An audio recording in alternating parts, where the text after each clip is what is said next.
আওয়ামী লীগ সরকারের সময় ভারতের সাথে করা বন্দি বিনিময় চুক্তির মাধ্যমেই শেখ হাসিনাকে দেশে ফেরানো সম্ভব বলে মনে করেন দুদক চেয়ারম্যান। বুধবার সাংবাদিকদের এক প্রশ্নের জবাবে তিনি কথা বলেন। এ সময় আত্মপক্ষ সমর্থনের সুযোগ হারিয়েছেন জানিয়ে ব্রিটিশ এমপি টিউলিপ সিদ্দিককে দেশে ফেরাতে ইন্টারপোলের সহায়তা চাওয়া হবে বলেও জানান দুদক চেয়ারম্যান। ছাত্র জনতার গণ অভ্যুত্থানের মধ্য দিয়ে পতন হয় আওয়ামী লীগ সরকারের। ফ্যাসিবাদের তকমা নিয়ে ৫ আগস্ট ভারত পালিয়ে যান দলটির সভাপতি ও সাবেক প্রধানমন্ত্রী শেখ হাসিনা।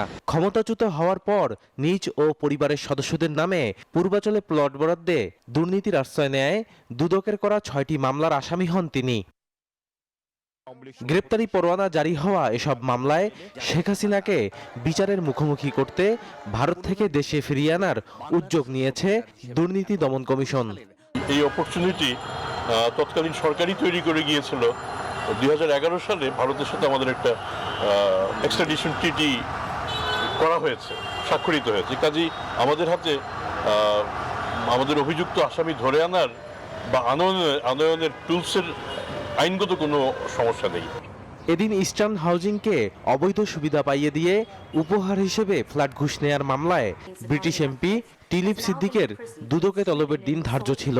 তবে টিউলিপ হাজির না হওয়ায় আত্মপক্ষ সমর্থনের সুযোগ হারিয়েছেন বলেও জানান আব্দুল মোমেন। টিউলিপ সিদ্দিকীকে আমরা আলাদা কোনো অপরাধী হিসেবে ধরছি না। বান্ডেল থাকলে প্রতি সেনমানিতে টাকা বাঁচবে। বিকাশ সেনমানি বান্ডেল কিনে জিতুন প্রতি লেনদেনে। যখন একটা মামলাতে একটা আসামি অনুপস্থিত থাকে তাহলে কি হয়? তখন অনুপস্থিত থাকলে ইন অ্যাবসেন্সিয়া ট্রায়াল হয়। আদালতে যখন যাবে, আদালত থেকে যদি তার বিরুদ্ধে ওয়ারেন্ট ইস্যু হয়, তিনি যদি হাজির না হন, তাহলে আমরা আন্তর্জাতিক যে পদ্ধতি সেই পদ্ধতি অবলম্বন করব। টিউলিপ সিদ্দিককে ফেরাতে প্রয়োজনে আদালতের অনুমোদন নিয়ে ইন্টারপোলের সহায়তা চাওয়া হবে বলেও জানান দুদক চেয়ারম্যান। তাদেরকে ফিরিয়ে আনার ব্যাপারে বদরুল আলম শাওন, নিউজ 24, ঢাকা। আমরা